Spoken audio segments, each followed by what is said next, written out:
Good architecture is moving. It's the most amazing thing, and it leaves an imprint on the people who go into it. Sometimes the best projects you do are the ones you don't do, but I like projects that offer constraints.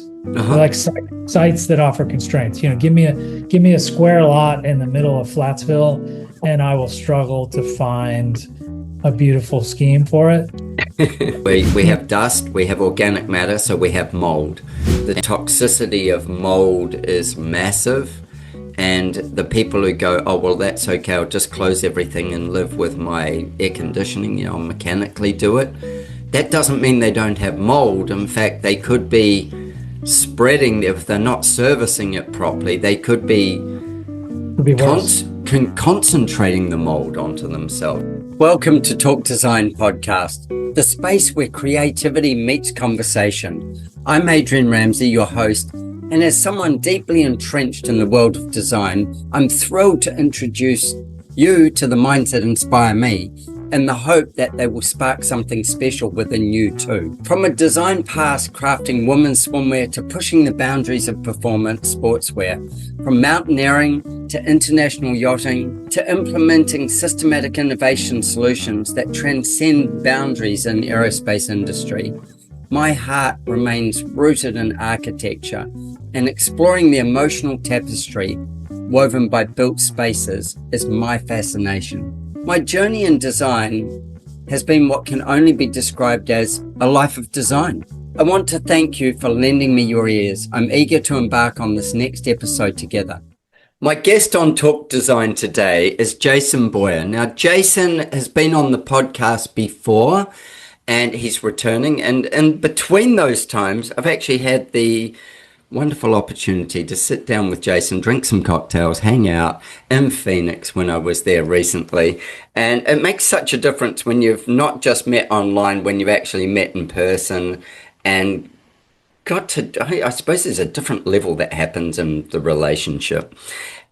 Anyway, I wanted to talk to Jason about a project that he is working on currently, and about the architecture with it, and then also about the fact that he's developing it, what marketplace he's developing it for, and it's called Living San Miguel.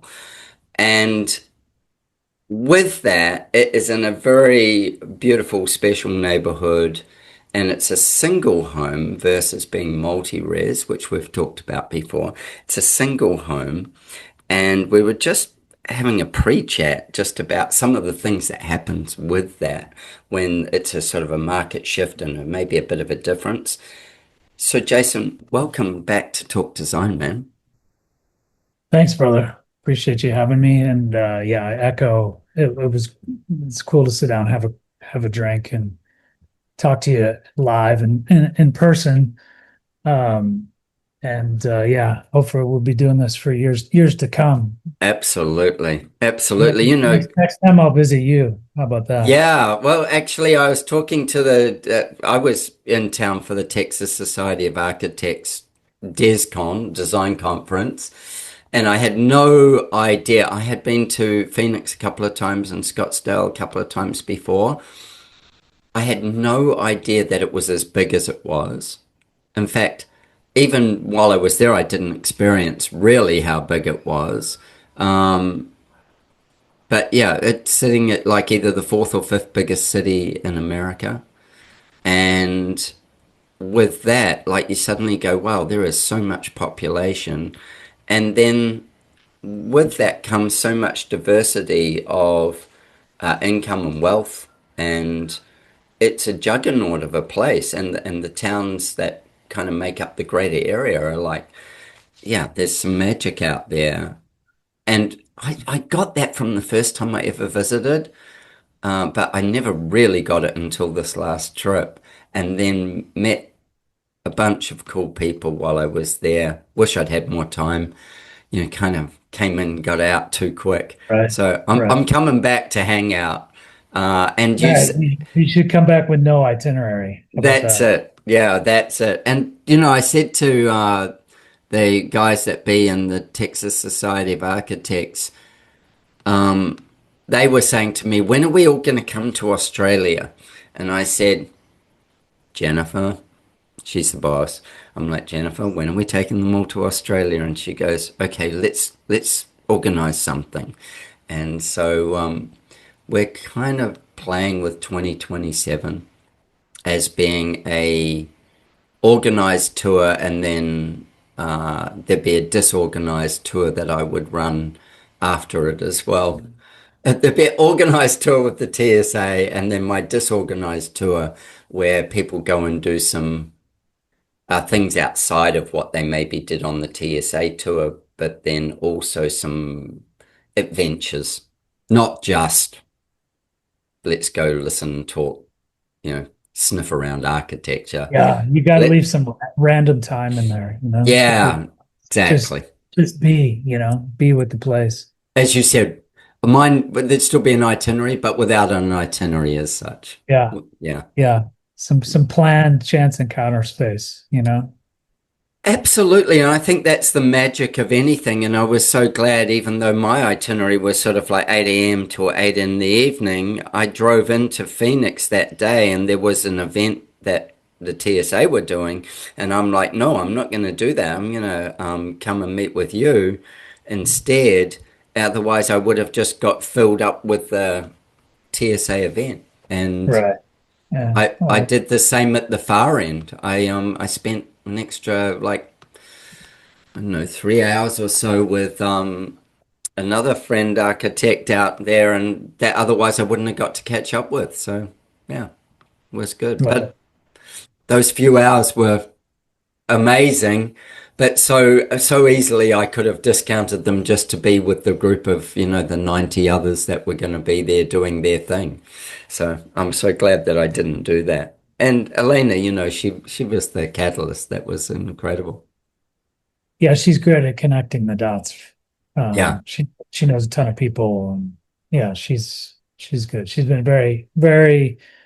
Geez, I've known her for what, 4 or 5 years now. I think Uh-huh. she did me originally with you Yeah, back she when did. I was in Karma, right? That's how we first met. So, geez, that Yep. was 4 years ago. Mm-hmm. Maybe it was right after or during COVID.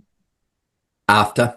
Yep. After, right? So Yep. 22, maybe Probably somewhere around there. Yeah. somewhere. Yeah. So 26. So it's been 4 years maybe since Mm-hmm. we did the last one. Yeah. Uh, yeah. So in Yeah. those 4 years, if you give people just a quick overview, you're an architect, you're an architect developer, give people just a quick overview so they don't have to run backwards and listen to the old one, although they should.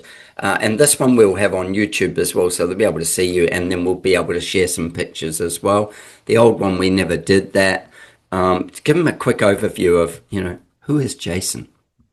Yeah. So who is Jason? Good question. I mean, here I'm an architect first and foremost. Everything I'm doing now is because of those choices I've made to be in the design profession.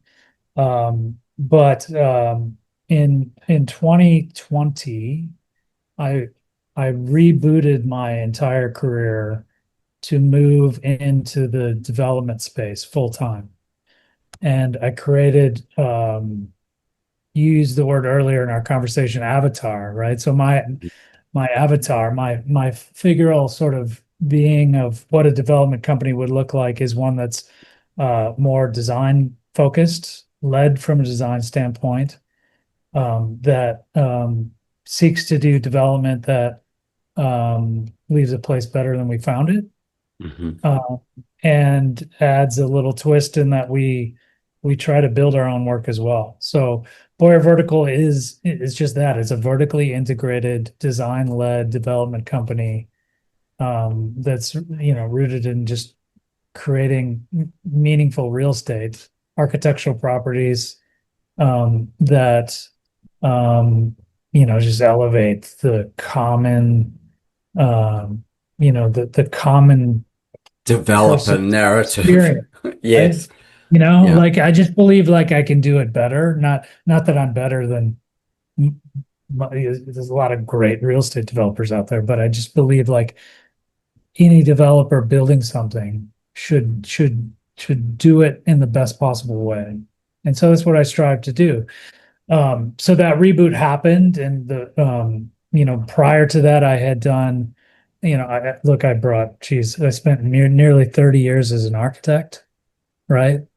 Working at the largest scales, a lot of institutional work, doing university work, sports, Hmm. stadia, wellness facilities, working for other developers. And through all those experiences in a whole variety of scales and complexities, it just gave me the confidence, I would say, that I needed to ultimately just be like, okay, I'm doing this. Mm. Uh, I can do this uh, on my own and build my own group and team and business and lead with a sort of design first, business aligned mindset that just delivers the best possible projects I can do. And so my first project way back when was, well, way back when meaning started in 2020. 2013 I did Art House, Hmm. which was our first development project where I was the architect and the developer, not the builder. Um, and that was a great project. And then I sort of went back to practice after that because I was a little scared, to be honest. I'm just being frank, right?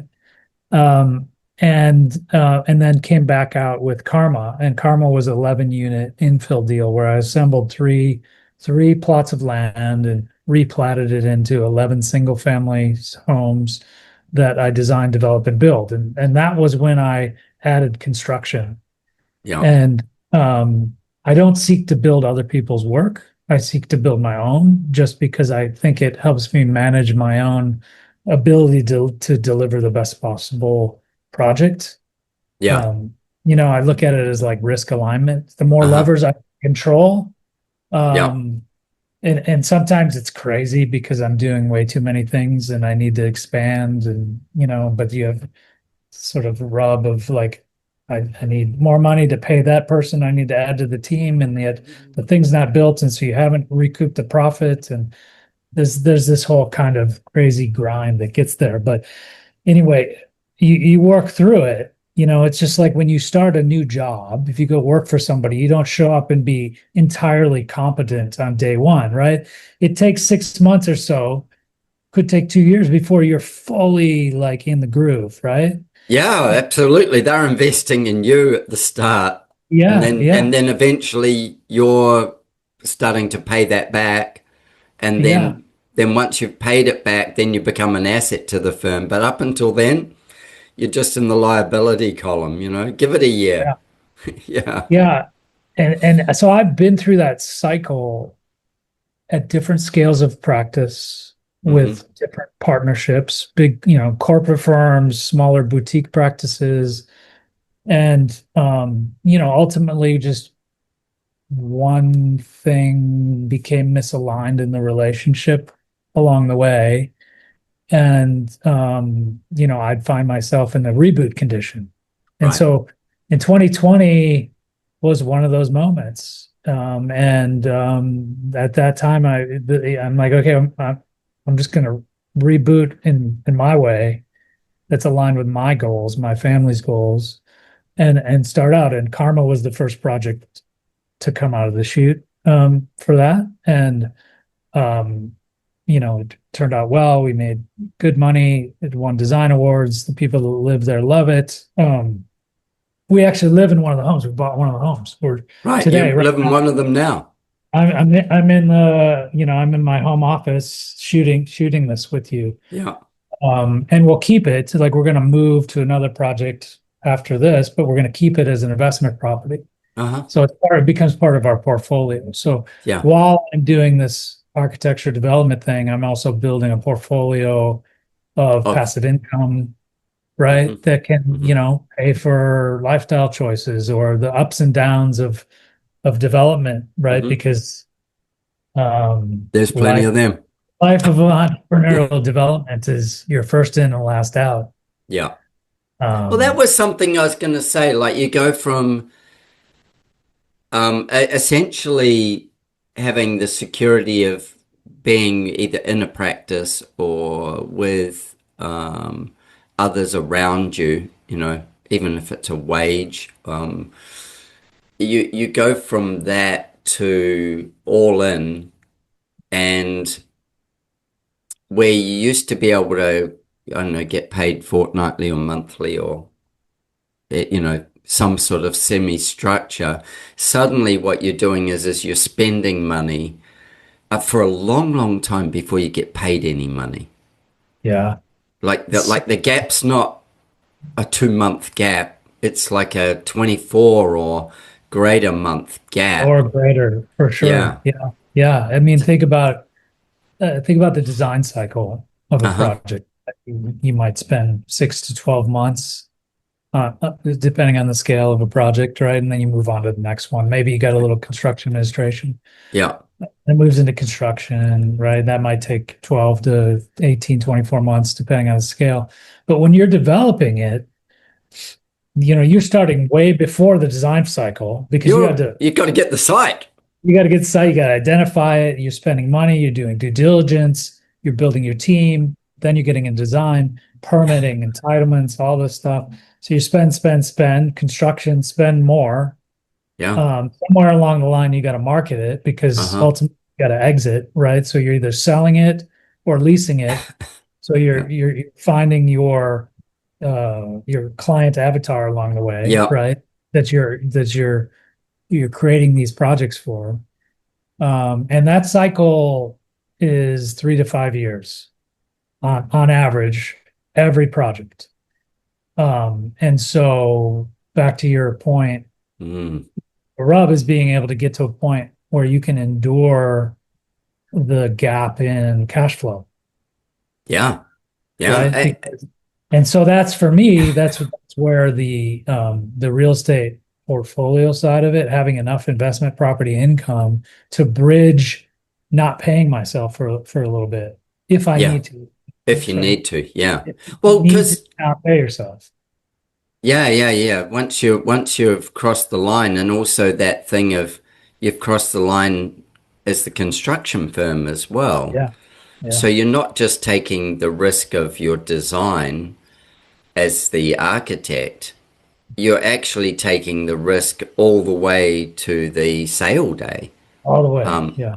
and I imagine, I don't know, but here in Australia, if you're the constructor, you have a 7 year guarantee that you're, well, yeah, it's Well, we regulated. have we have something similar here. Yeah, There's a statute of limitations on yeah, construction defect law, yep. which is 8 to 9 years here. Yep. So that means that you may have exited the project in 5 or say even 3. Let's just, no, let's go. Yeah, go 3. That means that you are still on the hook for the work that you've done and for Yeah, another, and the insurance that you carry on it for another like 10 years. yeah, for a bit. Like I just passed that milestone last Uh-huh. year August for the art house project. That was 25 condo units, and Mm-hmm. we were, it's just in the back of my mind all the Always. time Yeah. because condominiums are one of those kind of litigious Mm-hmm. building areas, or they can be. Yeah. And so, yeah, but that's part of the risk equation. And that's also part of why I'm doing what I'm doing and how I'm doing it so that I can kind of control some of those factors, right? Control Yeah. more of the equation, control the qualitative decisions, control the cost decisions, design decisions, and wrap them up in a way that works together. And of course, I also always try to um, insure the projects properly Mm-hmm. to Mm-hmm. cover my overall risk, right? Mm-hmm. So that becomes an expense as well. You have to budget into the development pro forma, and Yeah. it's considerable. It really is. It can be hundreds of thousands of dollars depending on the scale of the project. Yeah. Uh, Yeah. but Uh, it's, I've I there's this guy Jonathan Siegel, and mm-hmm. I'm sure you know Jonathan. He was one of the first to really make the architect as developer space infamous, I would say. Um, and he always said, you want to buy as much as you can afford, but never use it. Something along those lines. Buy as much as insurance as you can afford and never use it. Yeah. Um, Well, insurance is the most interesting thing because it's a gamble on two sides. You're gambling you won't need it, and they're gambling that you won't need it. yeah. They don't want you to need it either. Like, the insurance company. So they're gambling that you'll do the best to not need it, and you are doing the same. You're gambling all the people that you put in the line of it that they'll do their job well enough that you're safe as well. And I get that whole thing of going from being the designer, the developer to the designer, and doing that, and then also the constructor, so that as the constructor, you at least can maintain a standard that you're not arguing for. You're Right. you're setting the standard, and you're responsible for every piece of that standard. So it's whilst it sounds control freakish, it probably, I would think, makes that the far end of a project, provided you've gone in right, it makes it so much better for the person who buys it. Yeah, well, I think that's exactly it. I think ultimately that's the distinguishing value proposition is the amount of care that has gone into any one of these projects is so in depth, and I think it shows over time because the Yeah. projects wear better. And the other thing I've found over time is that it's actually opened up a new business opportunity. And All that right. is, so I created a company called Proper Living, Uh-huh. and Proper Living exists only to care for the projects that I've developed and built. So Um, tell me and about that. and so we effectively manage, like in the condo, in an Mm-hmm. art house, it's Mm-hmm. an HOA. So initially I hired a property manager to manage the property, um, Yep. and then I would educate them about everything in the building, and then that person would leave the company, and then I'd get a new young person, and I'd have to educate them again. There's no retention of knowledge. Yeah. And after the third time of that, I finally said something wrong here, right? So I just decided, okay, I went to the HOA board, which I sit on, Yeah. um, Of course. and I developed that project. I did a couple of things as an additional risk mitigation. And I say this all, but this is a design podcast, but I'm talking Yeah. about designing a structure around these projects that's also relevant. So I want to Absolutely. If you make rooted in that. We're yeah. always designing, right? We're designing a business Yeah. structure, the building itself, the framework for success. It's Mm-hmm. all a design, right? And Yeah. so, um, I, my wife and I bought one of the units, and I'm on the board. Yep. And then I convinced the board to hire me as the property man, or hire my company Proper Living Yep. as the property manager. And so there becomes continuity in there. And then I also then have the opportunity to go to each one of the 25 unit owners and say, I can offer these services to just regular kind of stuff, Mm-hmm. like change out the water heater, clean this, to Mm-hmm. turn Mm-hmm. that, little things, service your HVAC unit, whatever it is, all these things. But you do them in sequence where if you get enough people that have Yeah. signed up, right? And basically they're paying for my team's time to pay attention to their project, Yeah. Which pay makes the attention to their investment, right? yeah. And who better to do that than the person that designed, developed, and built it? Well, you've got all the documentation. I think of the number of times I've worked on a multi-res as a designer and gone, uh, can I get the engineering? Can I get just the Right, plan set? Can I get a right. plan set? Can I get whatever? And they'll go, oh, well, yeah, there is one of those somewhere. Yeah. And often over the years of maybe there being multiple management companies that have shuffled that plan set between them lots of time. I would say maybe without I did for years there I did kind of a side thing where I worked with unit renovations or apartment renovations. And so I'd still be doing houses, but I would do apartment renovation design. Yeah. And so I was dealing with, multi-res buildings, tall buildings, when I say tall, maybe 10 stories. But then I would be looking for all those things, and the building wouldn't have the collateral. They wouldn't own it. They they wouldn't, well, they would have owned it at some point, but it ends up in somebody's management company, and then they lend it to somebody, and then that person never gets it back, and there's no design system around it. And then you go, but hold on, what is the electrical loads here? We want to change this to add this to this apartment, and we go, we haven't got enough electricity to do that. But where's the electrical plant? Right. Well, so precisely, there's a life after the project. Yeah, exactly. The thing stays there. You've invested in this asset, and if that knowledge that created the asset is no longer available to you, you kind of up for grabs. You've lost some of the resource, right? And how do you take care of this Yeah, thing is a big part of your lifestyle choice, right? yeah, And so we've proper living is designed to care for those pieces of architecture, assets in our clients' lives, hmm, right?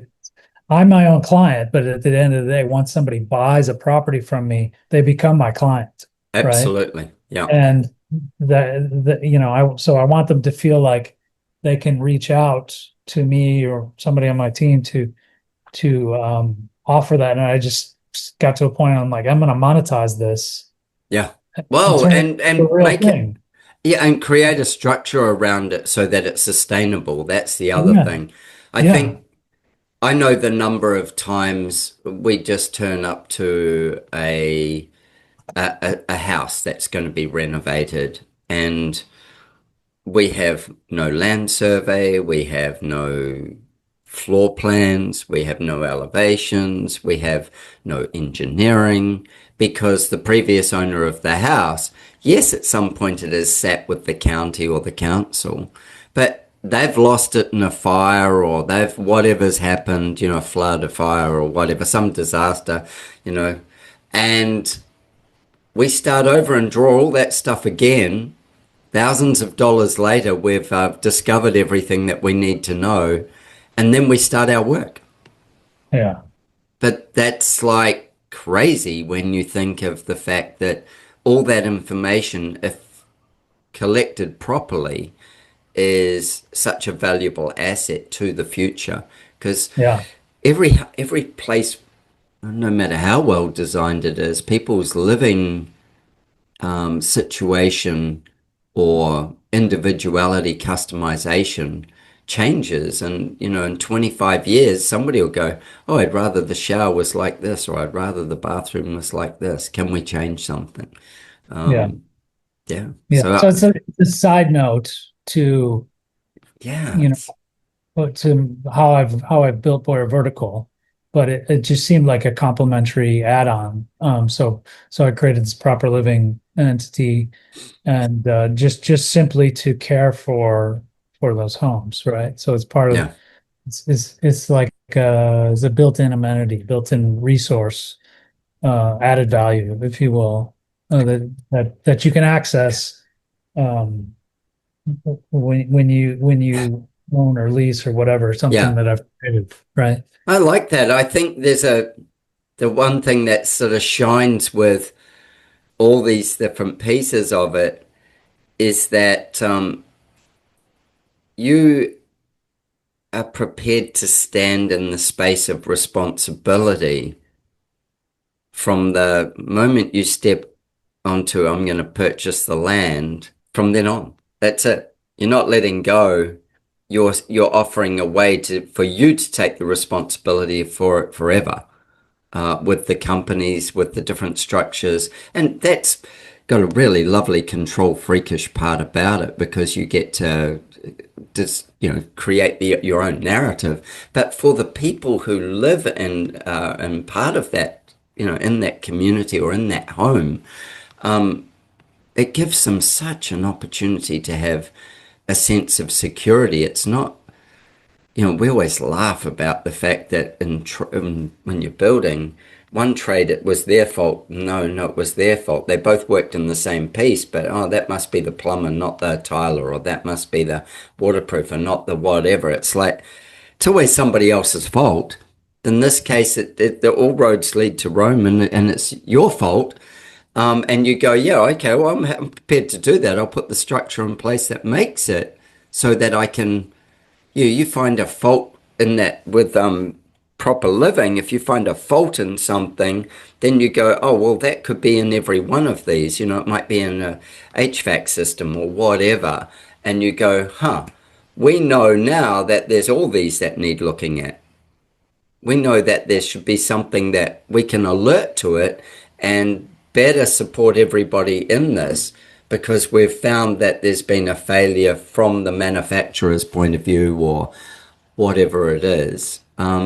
Yeah, it's like having programmed maintenance for a lift or a helicopter or something like that. There's a time to look, and you keep your hours on it, and you go, yeah, that's got to be done now. Right. Yeah. You wouldn't get on an airplane that wasn't serviced regularly, right? No. And yet, right. But yet your home you might ignore for several years until something becomes a problem.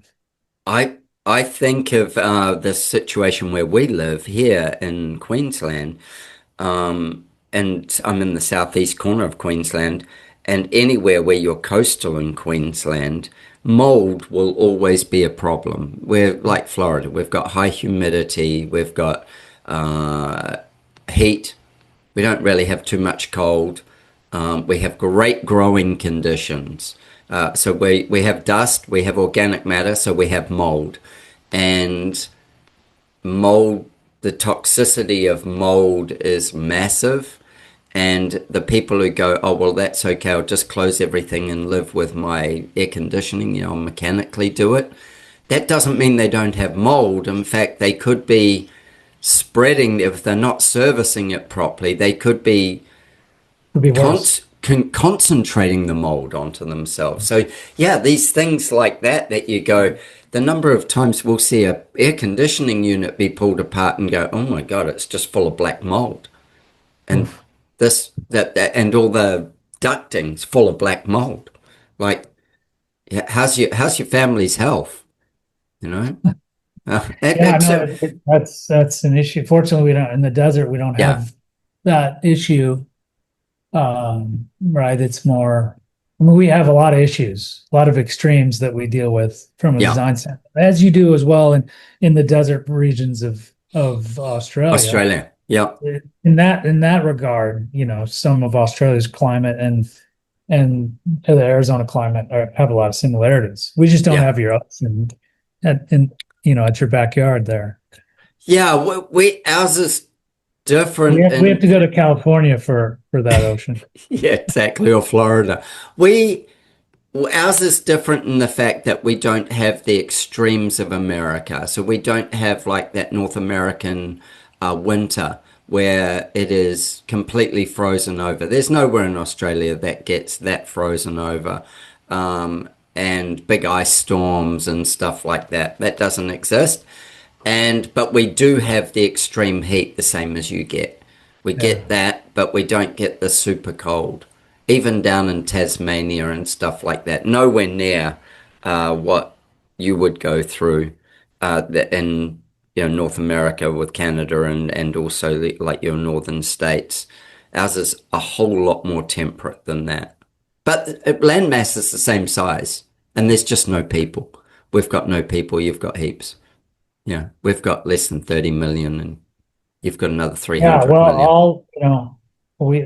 A lot of people, including myself in the States, grew up in the middle, and we Yeah. moved to the edges, right? And in Australia, everybody lives in the edges, and they were Nobody, smart enough. nobody goes back to the middle. Yeah. The middle is pretty amazing, but there is nothing out there. Yeah, there is. There's desert out there, but there is nothing out there other than adventure. There's not a lot of other things out there, which is pretty cool. So tell me, with the shift to living San Miguel, um, doing from multi-res to single family home, tell me about choosing to do that journey and the challenges that have come from doing that versus what those are like doing multi-res.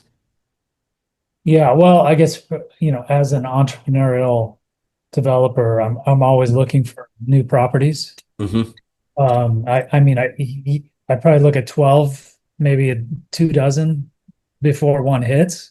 Yeah. And I could show you my folder structure on my computer, and there's all these it's a whole long list of active or inactive projects that were pursuits that never matured Yeah, into a right. real it's mind blowing, actually, the amount of time I spend on the stuff that doesn't go forward. And sometimes the best projects you do are the ones you don't do, but financially. But so I'm always looking for the right opportunity. Um, and when Karma and Art House were multifamily Hmm. projects, all for sale, multi projects. And Living San Miguel is really a ground up luxury Yeah. home project, single, purpose built, on in a great sort of central location of all the established areas of kind of at the crossroads of Phoenix's Arcadia and Biltmore neighborhoods, Paradise Valley, all at the center there.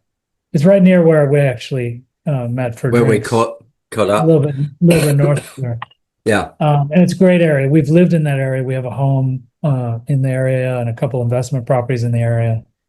But this is just what I love about this. There's a neighborhood called Marion Estates, Uh-huh. and it's a deserty kind of landscape near area. And you look to the east and you see Camelback Mountain. You look to the north and you see Piestewa Peak. You look to the If you get up just a little bit, you look to the south and you see the flight line of Phoenix Sky Harbor Airport and downtown Phoenix. Right. So, one of the things that's unique about Arizona is it's a very horizon-driven place, Uh-huh. Yeah. long stretches, right? And so you get up just a little bit and you have views. Hmm. Uh, and even if those views are very focused and narrow within a project, you look for those opportunities. And so San Miguel came. It was it was an existing home that had kind of outlived its usefulness Hmm. in terms of scale and today's living standards and things like that. But in the center of an amazing neighborhood that's very, very private, but yet connected to all that the area has to offer in terms of amenities and dining and shopping. And so I jumped at it because I thought, okay, here's a great piece of property in the middle of an established neighborhood, surrounded by beautiful things, connected to everything you'd ever want, and is an opportunity to build a really unique architectural home. Yeah. Uh, and so I jumped on that. I think I purchased the property in maybe May of 2024. Uh-huh. Here we are. We're talking about this, and it's April of 26. 6. Yeah. So a little bit of time from initial acquisition, permitting, design Yeah. permitting, now we're into construction. And it just takes time, right? So these So projects. so you in May 24 you purchased it. Did you have it rented out until a certain time? Like at what point did it So become I worked a deal with the original property owner. yeah. And I said, I'll buy it full ask. you can live in it as long as you want for at a rental rate that we negotiated. No Uh-huh. hurry to get out because they were Right. this the couple that had been there 40 years, and they were building their new retirement home Ah, uh, right. down near Tucson, and they if I remember correctly. And so I said, look, I'm not in a hurry, and I'll give you what you're asking for the property, and you can just rent it back for me. And Yep. so they left at their own time, and I used some of that time to work on the design of the project. Sure. And then who knew it was going to take me 11 months to permit the bloody thing? Oh, really? Oh, it's insane because the home sits on a desert wash. Uh-huh. Um, and so there's you have to get FEMA, which is the Federal Emergency Management Association. FEMA's they review all these things, right? Like when New Orleans flooded, right? It's like FEMA's at the center of it. Right. Well, FEMA touches all these little desert wash things, which, Yeah. they don't get much water, but on occasion they get some when we have our massive monsoon rains. So you just had to deal with that. And there's a permitting process, and then the city just takes a little bit longer. But ultimately we got through it. And I tell people, and I'll tell you and your audience, like I I like projects that offer constraints. I Uh-huh. like sites that offer constraints. Give me a square lot in the middle of Flatsville, and I will struggle to find a beautiful scheme for it. That stand that like give me something that's riddled with constraints, that create clues to how I should shape the project and where the views are, and so San Miguel's that the San Miguel site is that. I think that's a really great distinction between a builder and an architect. The architect wants to solve the problem and overcome, because part of that's the architectural, I say ego, but desire is to find the best from a site, to find the best that it can offer. Whereas a builder just wants to get a house put on there, or a structure put on there, and they they're not going to interact with the site. And look, from doing the TV show that I do here in Australia, I really have come to appreciate that difference so greatly, because I'll go to projects that a builder built, and maybe designed, maybe with their design team, but they are looking for the least number of constraints, and they will overbuild versus constrain the building, and they will. So it just becomes. Yeah, I'm not saying they're not good. They're just not great. They're just not great. And then when I come across the ones where the architect has had to work with the constraints, they're alive. And I mean, maybe I'm geeky enough that I go, oh, that makes it more special. But I can tell it whether I know it or not when I turn up to the house that we're Yeah. going to shoot.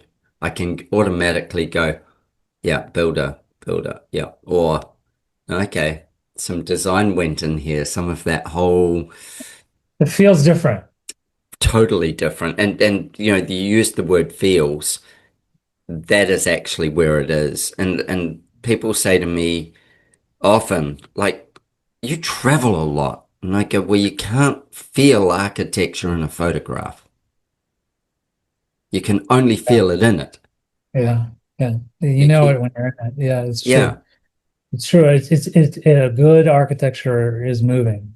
It's the most amazing thing, and it leaves an imprint on the people who go into it. And for the non-architectural listeners here, you will all be able to put a space in your mind. There'll be a space that's owned by a building, or by an experience within buildings that the architecture has formed, Yeah.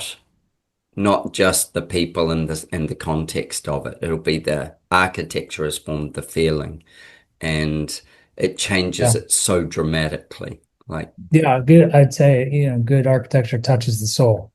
absolutely, it leaves an imprint. Yeah. And that's And why I go, if you are a designer, an architect, if you're in the job of creating spaces for people, then, and you're not traveling, then you're probably not doing your clients a good enough service. yeah, Yeah. yeah. And I will 100% agree that travel's super important. My wife and I are just talking about that. Like we need to get on that routine more with our daughter before she's soon to be leaving the nest here in a couple of years, and Before it's too I late. mean, pass that along. Mm. Uh, but I think that back to San Miguel. I mean, I think that's what is in the works there for that house. Is I think the architectural experience will sort of set the tone and create a really unique uh, architectural home, right? A one of one kind of property for someone special that really wants that. And um, I actually, do you want to see some images of it? I would love to see some images. Let's share some. So if you're not on YouTube, make sure you go back. If you're just listening, make sure you go back to YouTube. I So this That's this is it. this is Living San Miguel. So you need to explain what we're seeing to the people who are listening well enough. So think of this as your marketing 101. Well enough that they go, oh, damn, I've got to see that, and go to YouTube.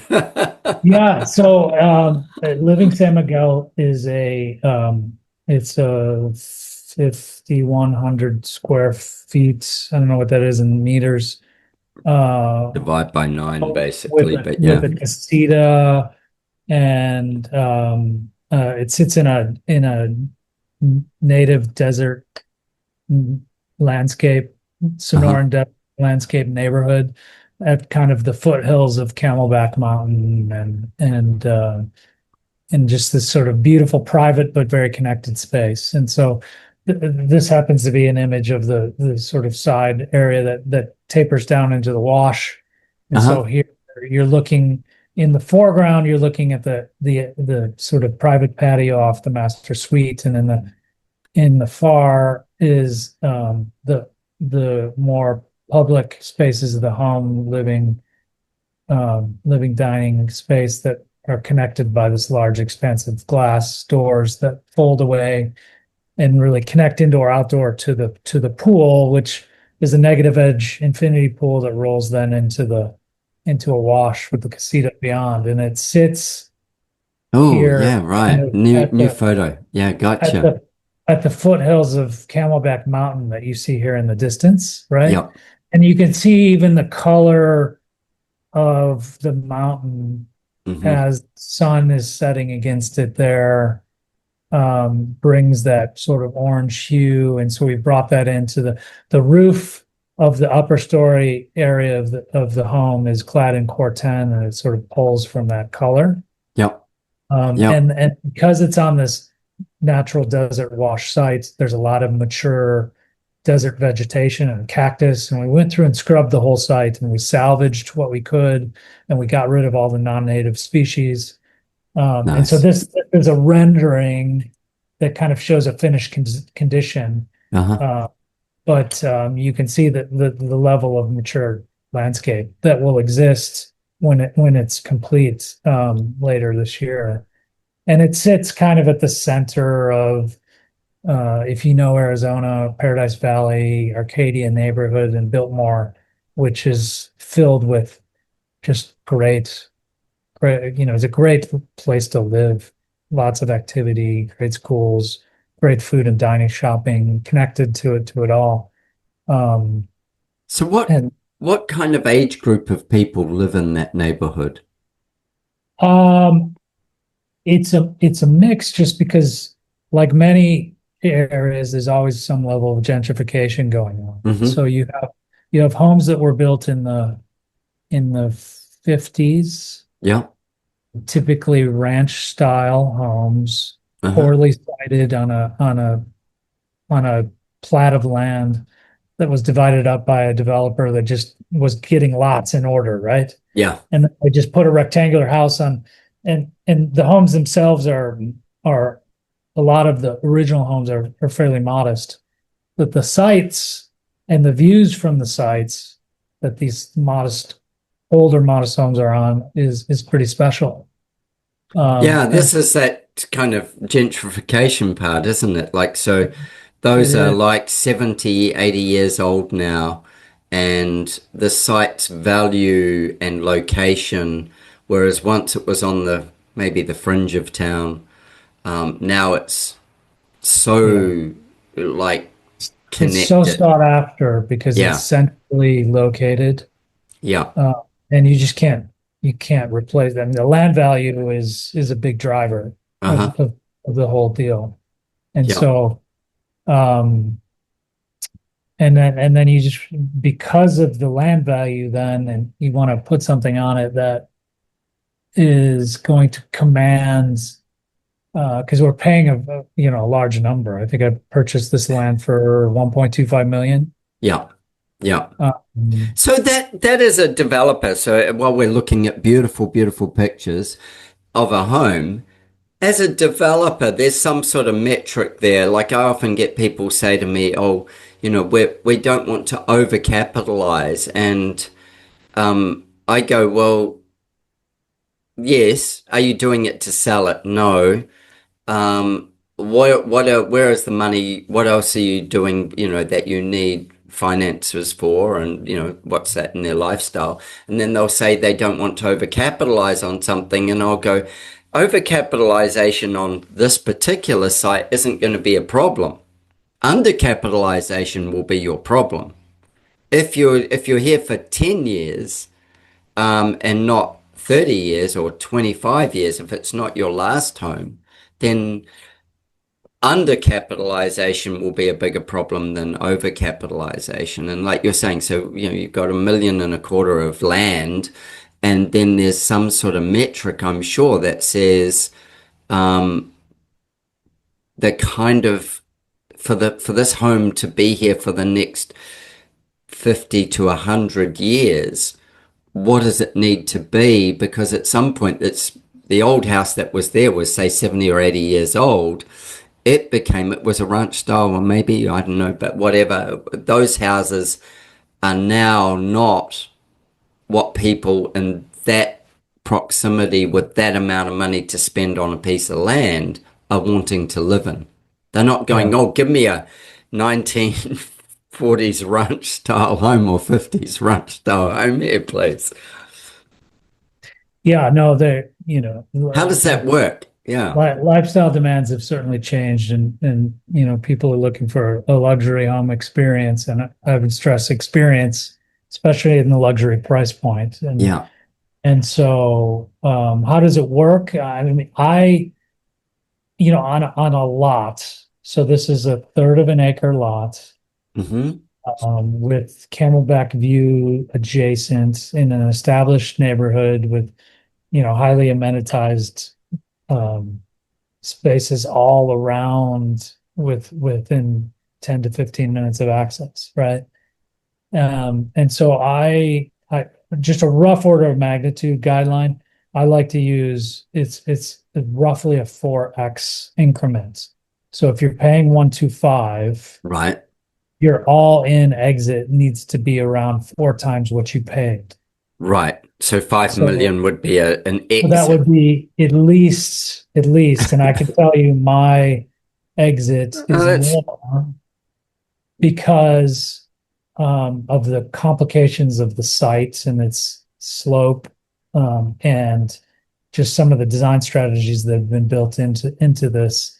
We're going to be somewhere between 6.5 and 7 right. on our exit target, Yep. which will put the home around $1,300 a square foot of livable space.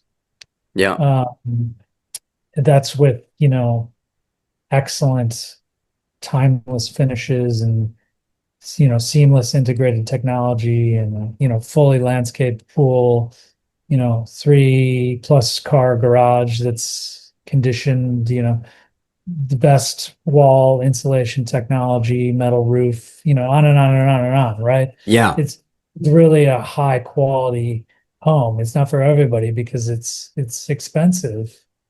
But on day one, everything exists.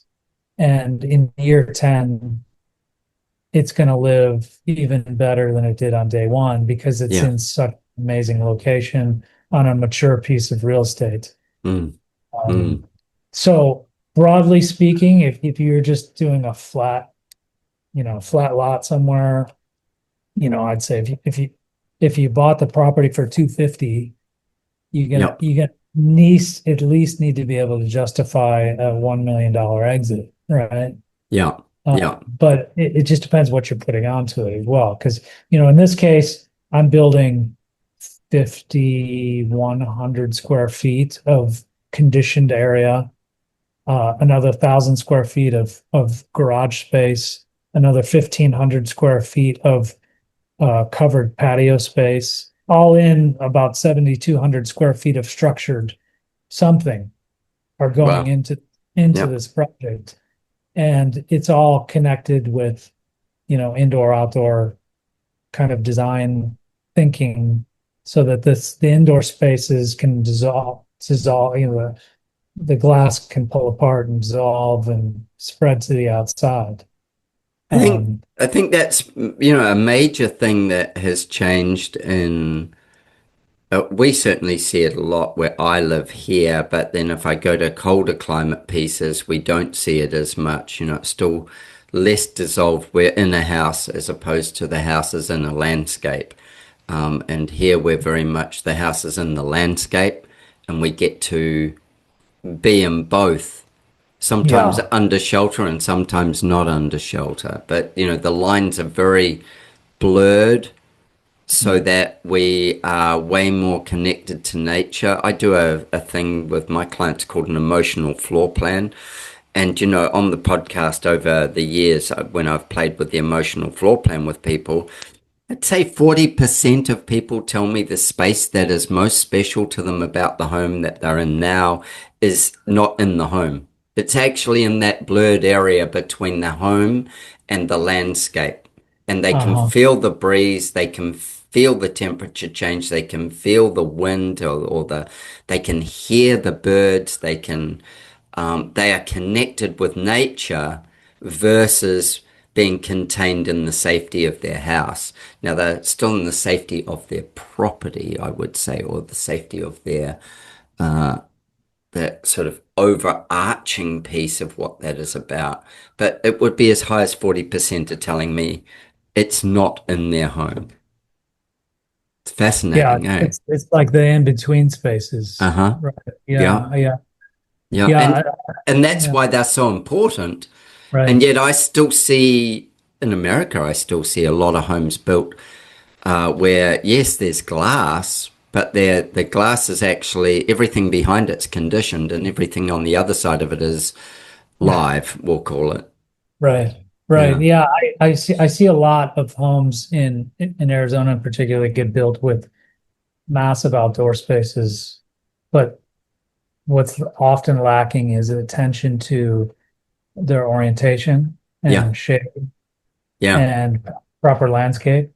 Yeah. Uh, and because without those things, it can be immensely uncomfortable to sit in the sun, even on a most beautiful day, Yeah. when you might want to be outside but the sun is so intense here in our climate. So uh, it's unique in that in Arizona you want to be outside, you want to be visually connected to the outside, but yet you need to be protected. And so those outdoor spaces have to have refuge, have to have shade, Mm. articulated structure, or landscape strategically placed and mature to provide that shade in the afternoon as the sun's setting. Otherwise, they're unused, I right? Yeah, I think that, if you went back maybe, 30 something years ago, less people were asking for that. Yeah, They were asking for a house. right. Well, That a when house I'm was a big deal then, Yeah, right? well, But now the demands of how we live and work and play have all converged, Yeah. right? And the things we're doing in our homes have changed from what they used to be. And with that, the home design itself has changed to accommodate those things. Now, is that a luxury? Yes, probably so. But even in the case, if I go back to the Karma project that I finished, was designed during COVID, pivoted the design to include more attention to outdoor space Uh-huh. and a dedicated work from home flex space. Uh-huh. Yep. Because of when COVID hit, I literally retooled the floor plans to play up those two factors, right? So now it's almost it doesn't matter if you're in a one bedroom apartment, a three Yep. bedroom house, a luxury home on an estate lot. There are expectations for lifestyle accommodations that blend work, life, entertainment, privacy, all these things together, that are driving our home's sensibilities, design sensibilities, don't you think? Look, I'm so 100% on board with what you're saying, and I go this like looking at the pictures, like the one you've got up now, you can see how this house is totally a part of its landscape. It is of its landscape and of its place. It's not a home that has been it's not a ranch house built on the center of the block, on the center of the site. It's a integrated environment. And like you said, you scrubbed all the non-natives out of the environment. It's an integrated, true representation of the environment with a home that is actually designed for you to live in that whole, from boundary to boundary and beyond, but like boundary to boundary. And I think that that creates such a level of the way we have evolved about how we live and Yeah, our expectations of how we live. And I remember at COVID, as you were saying that, I was like, if COVID taught us anything as designers, is that we haven't yet mastered designing a home where everybody works from it and the kids are doing their schooling. We have not done that, and all of our mental health can survive it. yeah, Like well, we're way, way, way from that. that's And the importance of the outdoor space. yeah, and I was with a friend of mine from London in Mexico recently, and he's an architect in London, and we were chatting about just different houses and stuff, and we were visiting some of Mexico City's best architectural studios, and he brought up this. There was a model, and he said, "Oh, I love this. It's broken plan." And I looked at him and I said, "Richard, it's what?" And he goes, "Broken plan." And I said, "Mate, I hate to have to ask, what's broken plan?" And he goes, "Well, we used to we went from separated rooms to open plan living, and in cold climates that's got some, and even in hot climates it's got some limitations around how you cool or heat it, but Yeah, we've gone from that to what we now call broken plan, which is we're creating separated but combined spaces, and so that it has the flow of not being separated rooms but of separated spaces. And yeah, being a broken plan, this is a broken plan house in that sense that you're able to be with people but alone, or close yourself in and you are, or outdoors. You've got these multiple functions that any room can offer, even to the point of like a bedroom. It will open into a space. It will bring the outdoors back into the bedroom. It will bring those things, those elements together. It will bring in the view. We bring in more light from above as opposed to just solid roofs. With the way we're filtering things. And I'd never heard the term before, but it's certainly one that a broken floor plan is one that I look at now and I go, how have I broken the floor plan on this house? How am I making it into that? And I know it sounds wrong, but that's the subject of it. And that's what you've got here. I can see from you had the floor plan up before, and I'm going, yeah, Yeah, it's it's an interesting not way of, just open plan. It's, right. yeah, Yeah, and I think that refers kind of what we were talking about is like this notion that something can be so private, yeah, yet be so flexible that it can be entirely an entire platform for entertaining 100 people, yeah, right? yeah. And I think that this San Miguel House will do that. It will allow It's uh, designed to do it. it's designed to do it. It's designed to Yeah, flow inside yeah, outside. It's designed to live small and big simultaneously, yeah. depending on how you want it to function, So, right? And yeah, something that's become so with what I do with that emotional floor plan that's become very understandable with this is the difference between the drivers of men and women, so masculine versus feminine, and in the without mansplaining to all the to any woman listeners, but I'm happy for you to challenge me on it.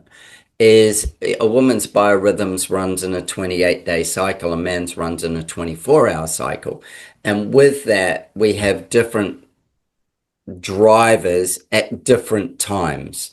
And a woman's first piece of what a home does is give security. So it's safety. The second piece that it does is it gives privacy. yeah, Men, we come not from so much as a flight animal as more of a fight animal because of our testosterone levels. And there's this fascinating study I was tapped into recently where they set off a gun behind, unbeknownst to the people, they set off a gun behind people. And everybody goes to the ground. That's a given. Everybody seeks some sort of safety. Women actually seek to get away and get to a much safer space. Men get to a strategic space to then be able to disable the person who's creating the havoc. That's the difference. Our testosterone goes up and we're about to take action. We'll make sure other people are safe, but we're about to take some kind of action. We need to know what's going on, how do we make ourselves safer that way. Woman's reaction is how do I get away? Just how do I remove myself?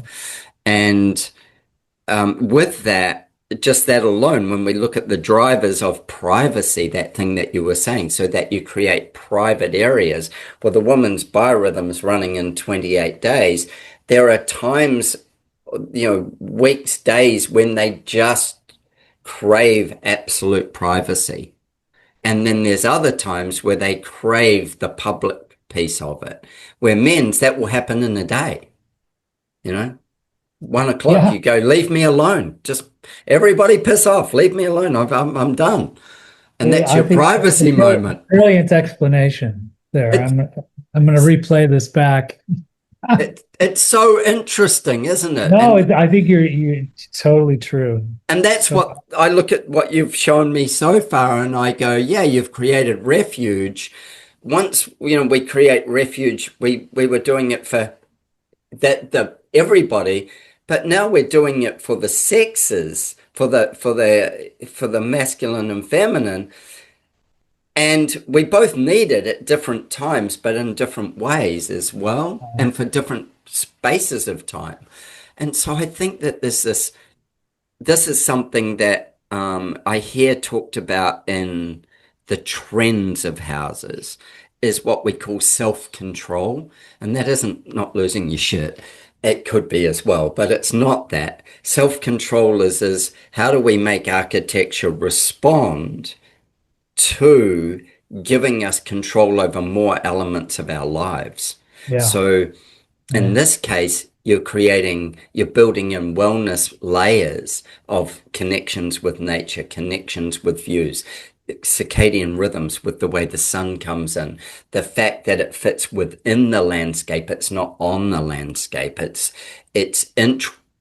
integral, and that changes our sympathetic nervous system, and in it shifting our sympathetic nervous system, it creates us more harmony, not and the harmony brings us more joy, which makes us better people. It's not necessarily about ease, it's about living closer with the planet that we're a part of. We're not separate from. And I'm looking at this and going, I want to live there. Like, take me to the desert. I'd live here. Yeah, it's I mean, I think it's really about connecting with Yeah. light. You can see there's even these little courtyard spaces that we've Mm-hmm. created Mm-hmm. allow for fresh air and control and skylights and Yeah, the light wells and nature to be a touch point within the doors that home. dissolve Yeah. and warmth of a fire Yeah. and the allure of the water line of the pool that extends off into the horizon into the wash. And Yeah. so these things sort of come together and create these living spaces. Yeah, it's um, very beautiful. Very beautiful. and even like this is a master bedroom, for Yeah. instance. And so this is in the plan. If we were to picture the plan, it's an L plan, and you come in the depth between, on one side is the garage suites, large enough to house your normally livery with a sports car on the side. Uh-huh. But you come deep in between that when you enter, and then as you enter, you arrive at this glass moment, and to the left, you go into the master suite, which is its own Nice. refuge, 1,000 square feet, Yeah, wow. with its own views, its own private access out to the pool, its own private deck space, its own dressing, his and hers dressing room, right? And but it's not overly scaled. It's not too big. It still Yeah. feels intimate and It's warm. spacious. It's spacious, but it contains its intimacy. Yeah. And then even, before we started the pod, we were talking about, strategies of how do you solve certain problems that occur. Yeah. And on this site, because of the wash, the buildable area was limited, and Mm-hmm. I needed to build a certain amount of square feet to kind of respond to what I thought the home, from a marketability standpoint, needed to hit. And there was also a height limit in the neighborhood. So I was Oh, right. limited 20 feet. And I had to be high enough with my finished floor elevation that I was outside of the wash high water elevation. Yeah, Right. right.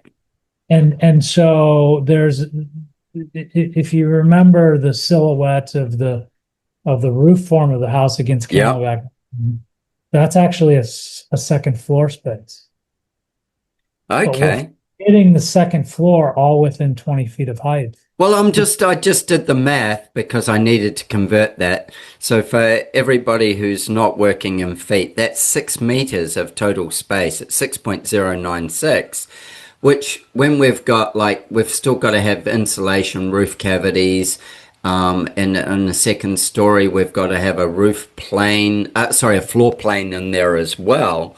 We've got to stack these things in.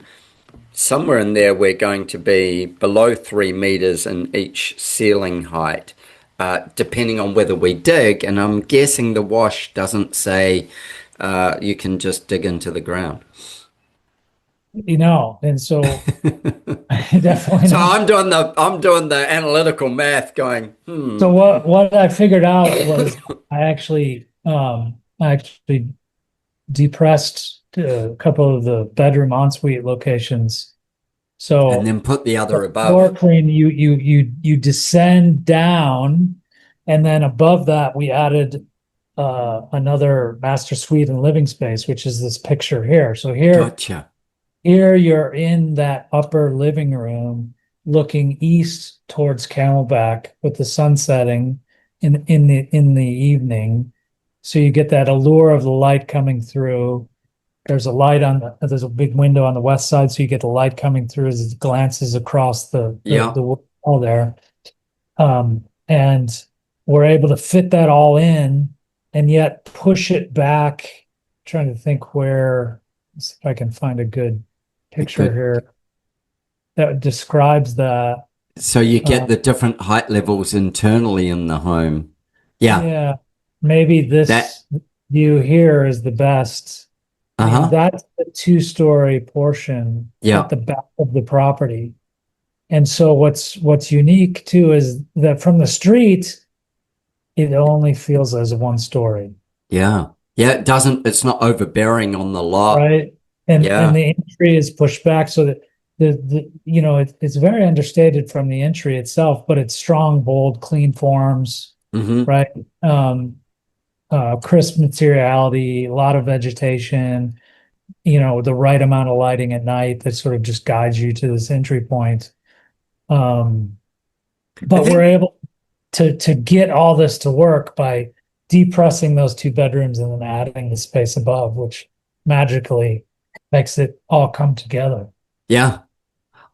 One of the things that stands out so much to me, if I go back through the conversation we've just had, is when you lead a project with architecture. Mm. And when you lead the project with architecture, you get to make a level of magic that wouldn't exist otherwise.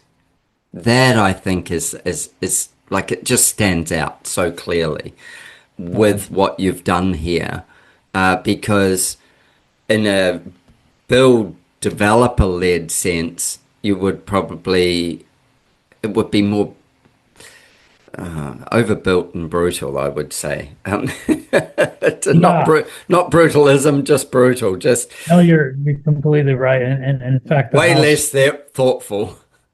yeah, there's, Mm, one of the complaints of the neighborhood is a very active group of neighborhoods, so I've met all my neighbors here as I'm building this house on a daily basis. And initially, people were concerned about what we were doing. It's going to be too big, is this or hmm that? And once they understood what we're doing and how much more connected it is to the site and hmm private, hmm yet of a scale that's significant, people really embraced it. And like everybody I've talked to is just so glad we're doing it, right?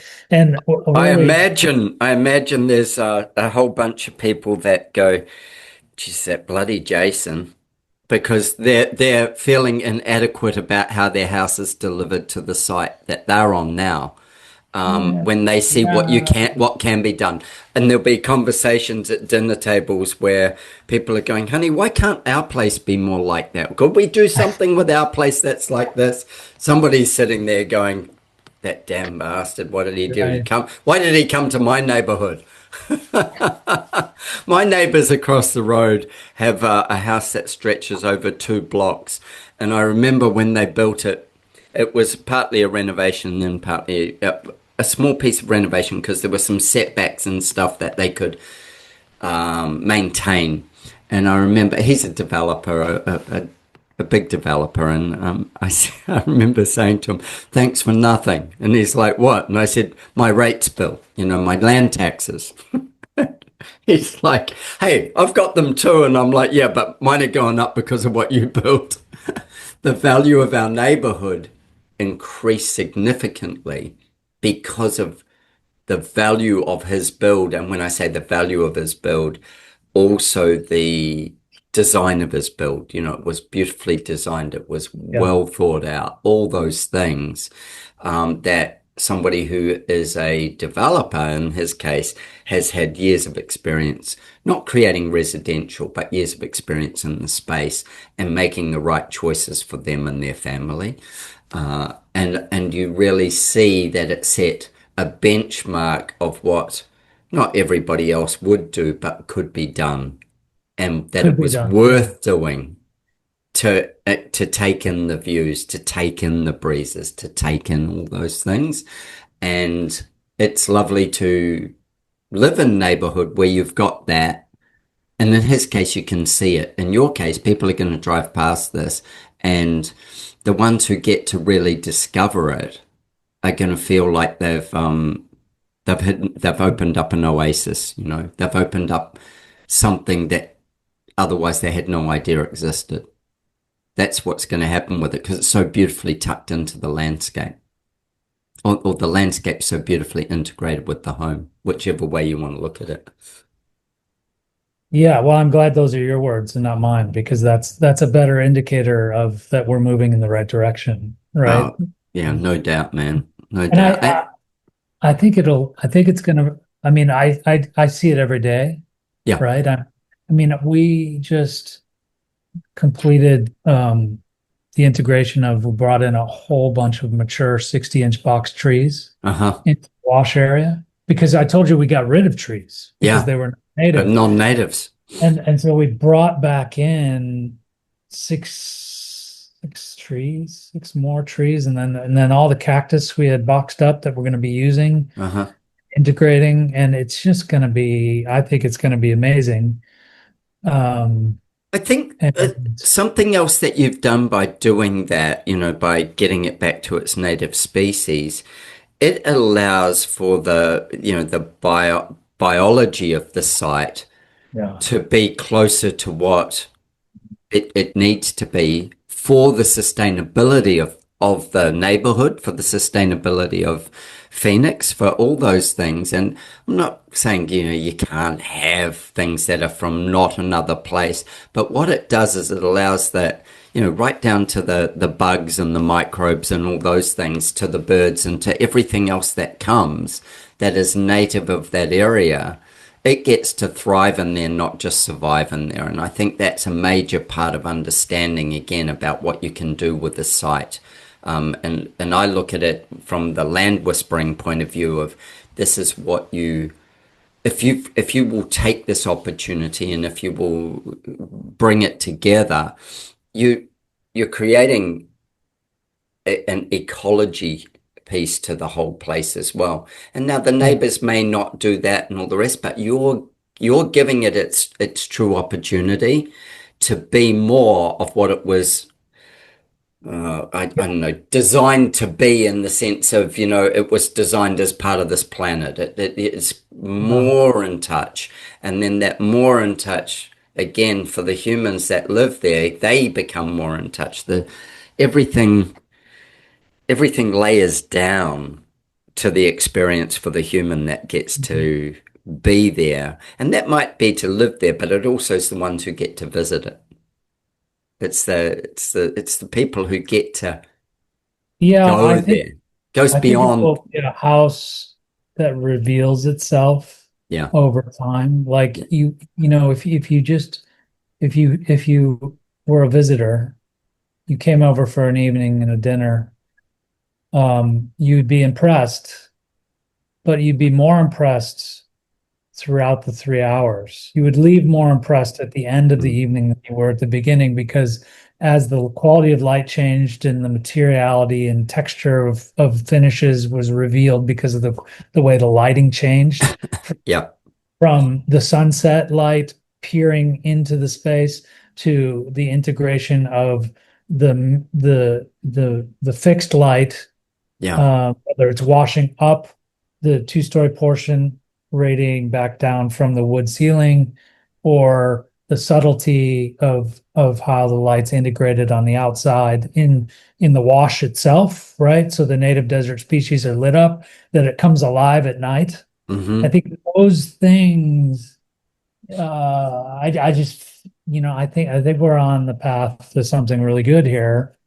I think Um, so as well. I think go back to that self-control thing of being able to c not control the site, but people who live on that site or visit that site get a full experience of it, yeah, that touches all their senses. And some of those are manufactured, as in, like, external lighting at night and stuff and those things. But they get to see it with shadows and nuances, that human element that can be added to it. It's not like it's go to the desert and you're just going to deal with what it's got. You've actually got the integration of the self-control of the human element that brings beauty and texture and contrast to it as well. Now, I often think of people who have an amazing sea view and they're right on on the beachfront.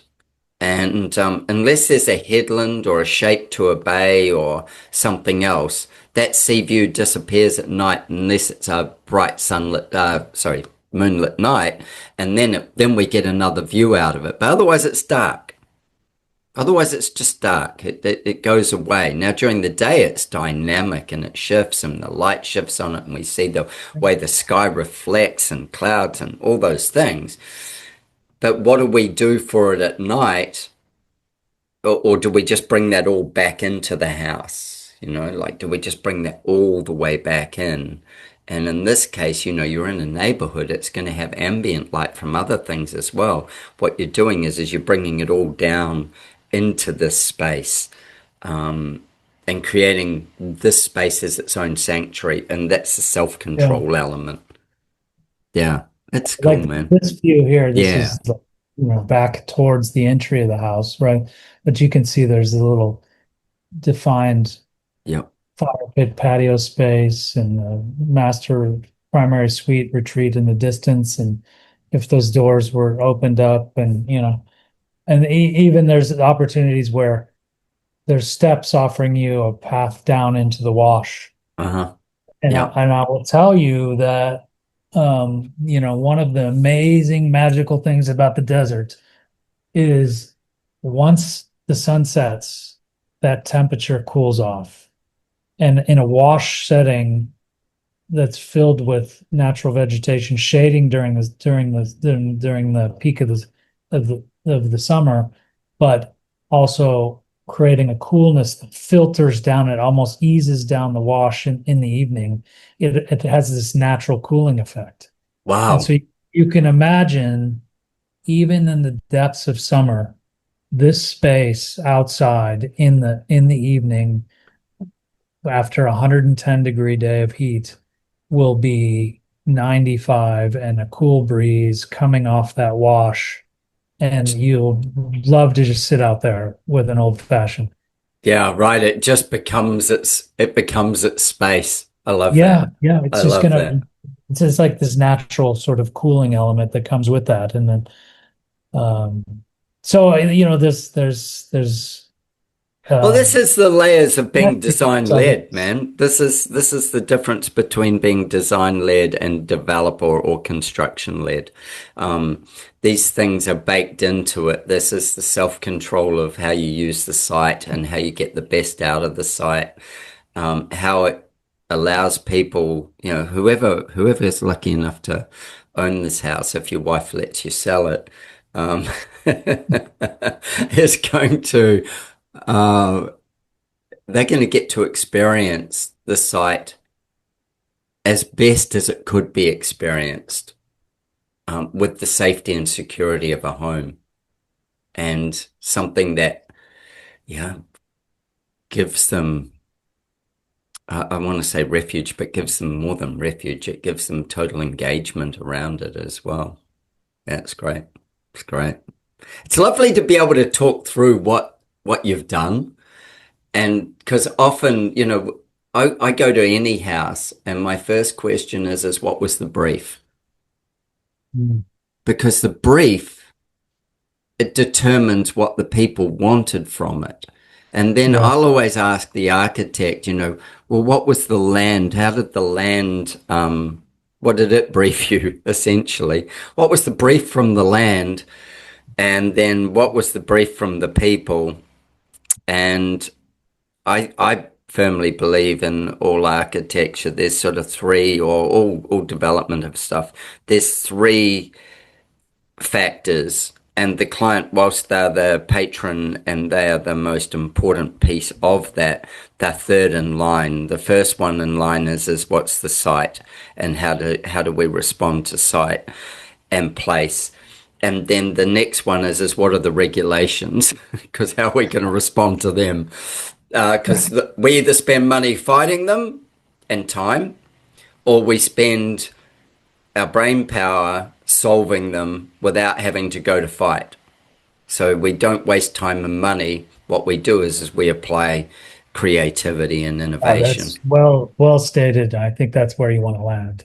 It is, That isn't it? Yeah. it is. It And is. then You have to accept some of these things. Is just you just got to work with them. But you want you've bring got that point you've of got a working 20-foot height. to achieve innovation, right? Yeah, this is when you go to work.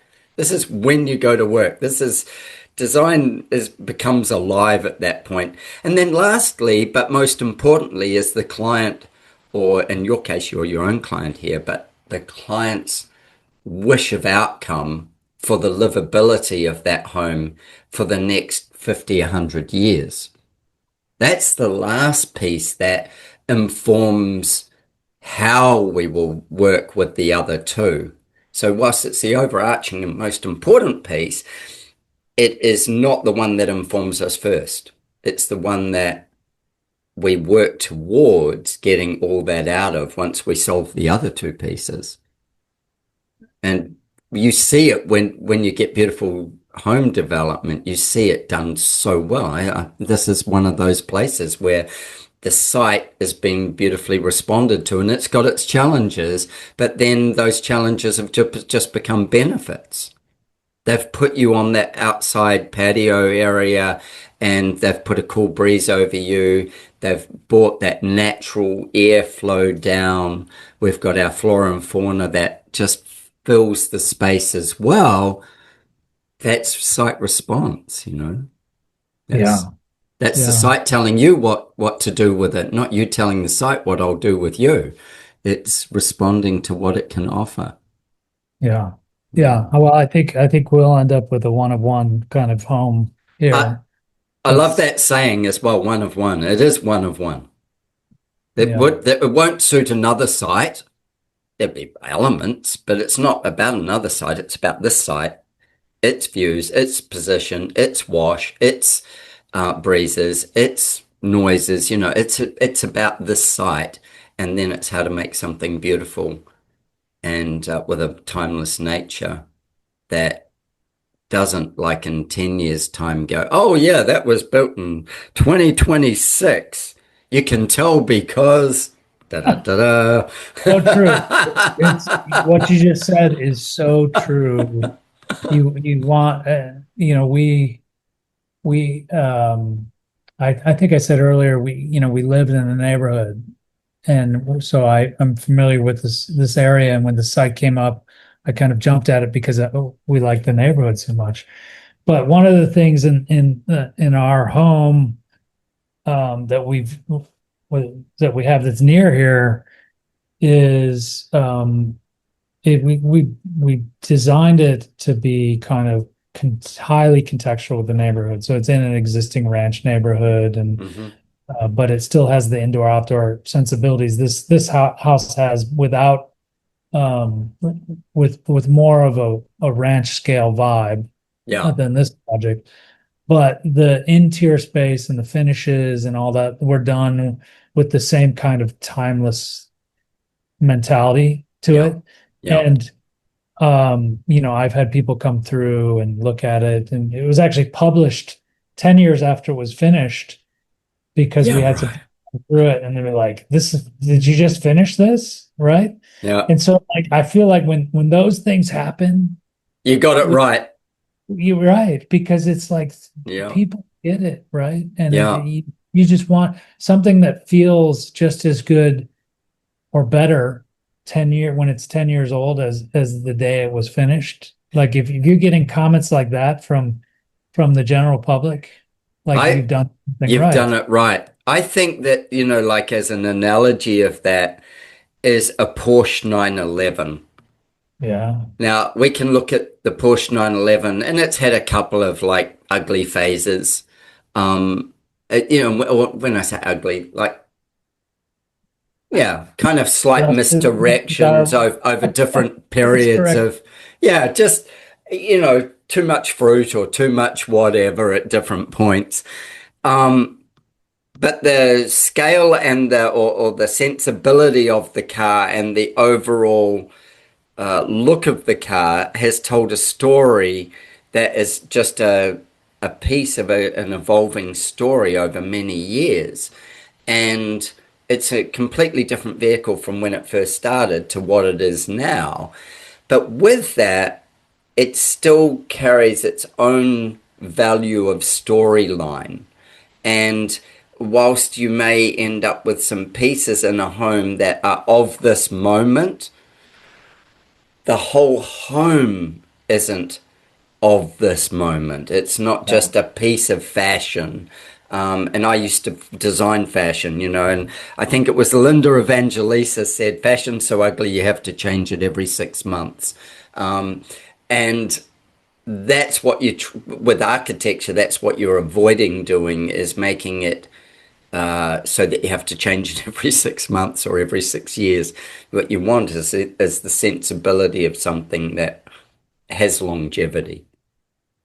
Yeah, well said. Mm. Very well said. Man, thank you so much for sharing this with us. Yeah, well, it's fun. It's fun to this is my second time. I appreciate you having me back on, and I appreciate you and your sensibility and what you're doing for for the design audience. And Yeah. Well, it only happens because there's people like you pushing this kind of stuff into the audience.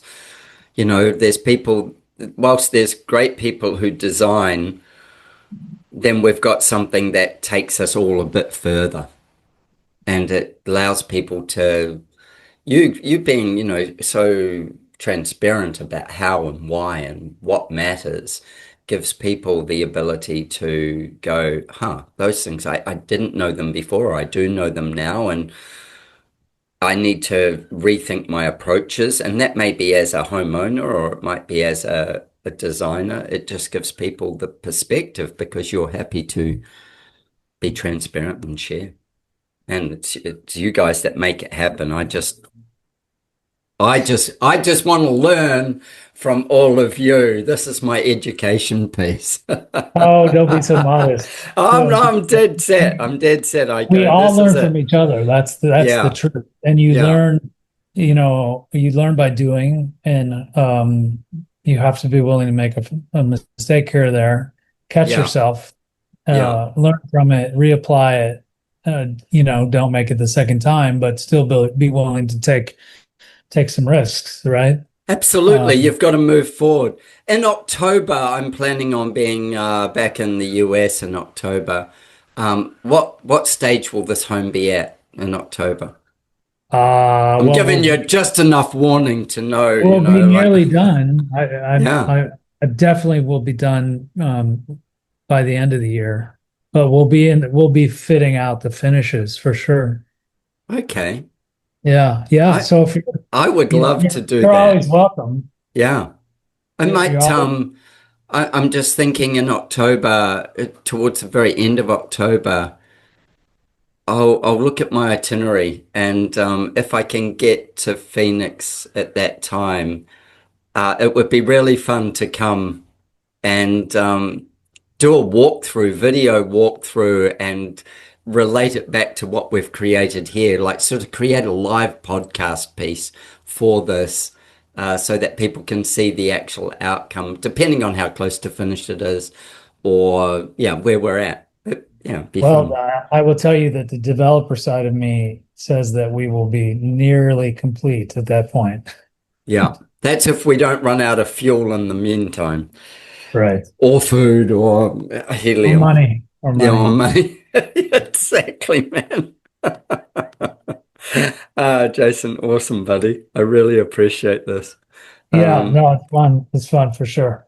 yeah. So, anything I can do for you, in the meantime, till you swing back through the States again? No idea, but I'll think on that. I am planning on a little retreat piece to that next trip into the States, and we're going to run some retreats in Australia as well before then, maybe, if we can. Um, but those are going to be creativity retreats. And so if we do something in the States, it would be fun to involve you in that. I'd really love that. Yeah. Well, Be fun to have you come and talk creative on all the layers from purchasing property to getting out the other end, whether it be for yourself or your own home or whatever. That would be there is a really. lot of layers, and geez, there's so many. It's funny. The AIA National just did an article on architect as developer, Yeah, and they reached out to me. I think they talked to Jonathan, yeah, a couple of other guys that I'm not familiar with, but should look into. But they were asking, well, basically they're saying there's a kind of moment going on where architects are moving more into the development, and I tell people all the time. I get a lot of students that come to me saying, "Oh, we want to do what you're doing," and blah blah blah. And I am an advocate for people moving into the space, but I also tell people that you can't do it until you've laid a base of experience and yeah. you've cut your deep in in Mm, in many projects and with many clients, and mm. because you just don't show up and have the confidence, the financial wherewithal, the problem solving abilities. Those things all come with time, Yeah, right? They're yeah, situationally learned. We they come with scars, right? yeah. from They come from with somebody raised scars. with, You've but got one arm and one foot missing. oh Yeah, my gosh. yeah, yeah. But And you you've, just don't show up and do it. And yeah, I've learned by doing, yeah. and I'm honest with people that say they want to move into that space, and it's not for everybody. No, Uh, it's like before we recorded, and I was saying I'm going to be doing some of this over the next 10 years, and I go, but I know where my limitations lie because I've been doing it for 20 something years or longer. But mm, I know where my limitations lie, and then that's about having the right people around me because I certainly couldn't tackle it from the sense how you tackle it. I know where I can bring my value, but I couldn't. It'd be a disaster if I tried to do all pieces or have control over all pieces. And maybe that would be a really cool thing as I start to, which I'm doing now, I'm looking for property. As I start to do that, I would love to be able to go, okay, tell me your buying rules and tell me your numbers. And then I can do the same with people here, but I'm getting a perspective that is far greater. And because you've touched every part of a project, and you do, that's what you do, right through to never letting go. Um, I can see immense value in having, you pull apart. Have you thought of this, or what could happen here? What would this be? How could you mitigate this? Where's your risk sitting? What percentage of your project is at that risk? What would be the worst? What would be the best? How would that affect this? What would that do to your timeline? Yeah. With this fuel shortage and stuff that's happening, energy shortage that we're going to be, or we are seeing, one of the things that has become really prevalent is how will it affect the overall build timeline? And, a lot of people call the COVID boom the profitless boom if they were in the build space. And builders are not wanting to put fixed price contracts in now, right now. They're going, we need contingency because our delivery costs have gone up. We need contingency because we have to substitute material because it won't get delivered. So they're very, very, like hesitant to be going, let's put a full fixed price contract in, which means that then their understanding of the person who we'll call the client, the developer in this case, because it's their home, that the client is the one who needs to be able to have the resources to carry some of that risk as well. And so it's a really interesting landscape we're about to go through, and we're right at the start of it, but we have got, thankfully, very fresh memories of what happened through COVID. Very fresh memories. So Yeah, yeah, yeah. that's the bonus. There's always a creative solution. Always. You just have to find it. And put the right minds in the right room to get to it. Yeah, yeah, So yeah. yeah, Well, I'll put you in my room to get there. That would be awesome. That would be awesome. Yeah. yeah. Well, you should definitely do if it sounds like you're getting closer to doing your own build for yourself. So every Yeah. architect always do that, and Yeah. they should live in something that they've created or work in something they've created because you learn a little bit from doing that, right? I've certainly done a lot of renovations of my own homes over the years, like extensions, additions, renovations, Yeah. majorly shifted things. But I've never lived in one of my own that is just totally my own new build. It's always been something that has been taken from something to something, but unrecognizably as well. That's part of it. But yeah, I'm gonna do that and for others as well. So yeah, I'm gonna be playing with a team in the same space. I say with a team. Yeah. Believe me, I'll need the team. Yeah. Well, good, good, good. I mean, Yeah. you got a good base to draw from. So Yeah. Yeah, I do. I'm lucky. I'm very lucky.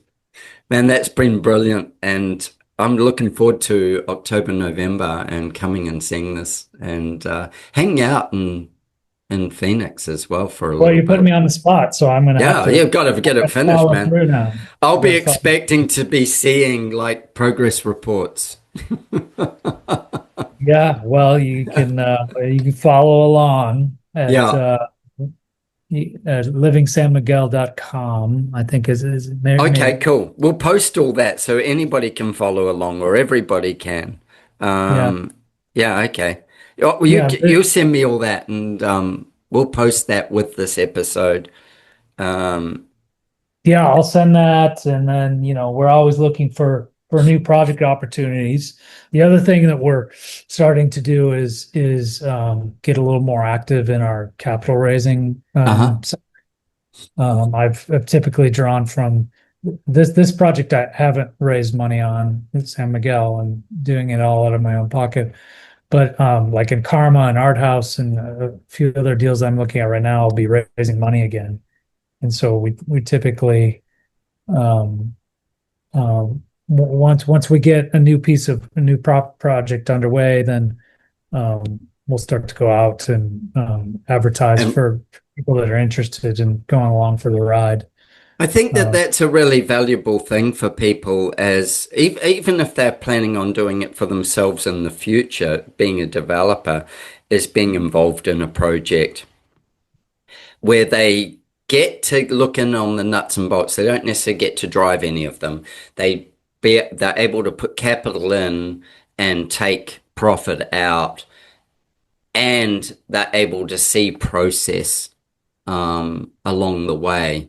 And then for others, it's just put capital in, get capital out again, get profit out. There's a simple metric. It's what they do. But if there's people there that go, this is where I'd like to land myself, then what a great opportunity to put capital in and be able to see the process and grow from being able to see it, being a part of it. Don't want everybody to become students for you though. right. Yeah. Well, we'll take investors Mm-hmm. for sure. Yeah, All I right, man. think. Thank you so Hey, much. thank I you, think we buddy. exceeded our self-stated time limit. We did, but that's okay. We can live with that. I'll post everything on how to get hold of you. We'll put up livingsanmiguel.com so people can watch this project go along.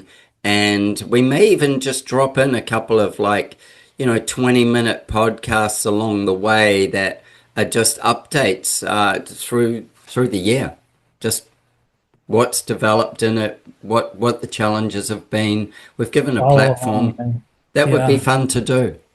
Just like it could be 15, 20-minute, like, boom, yeah, that would be great. Yeah, we'll do it on site in the peak of summer under a little tent. Yeah, with the rattlesnakes. Thanks so much, buddy. Appreciate your time. Hey, thank you. All right. Talk Cheers, soon. man. Beautiful project. Thank you. Thank you for tuning into our conversation. I hope it left you both informed and inspired. Don't forget to subscribe wherever you listen. And please don't hesitate to share your design thoughts with me. It's always a joy to hear from you. If you're like me and crave a deeper dive into design thinking, coupled with a love for travel and adventure, consider one of my architectural adventures. Join me and some of my wonderful design friends and embark on a journey of a lifetime. Apply for an unforgettable design experience at adrianramsey.com. With our clients spanning the globe, I firmly believe behind every great project are great people. If you're a great person and seeking to turn your dream into a reality, I'd be honored to design your home with you. Why not join the ranks of our exceptional clients and let's make your heart sing? Reach out to me at studio@ardesignhouse.com. That's studio@ardesignhouse.com, and let's get a conversation going and make your heart sing.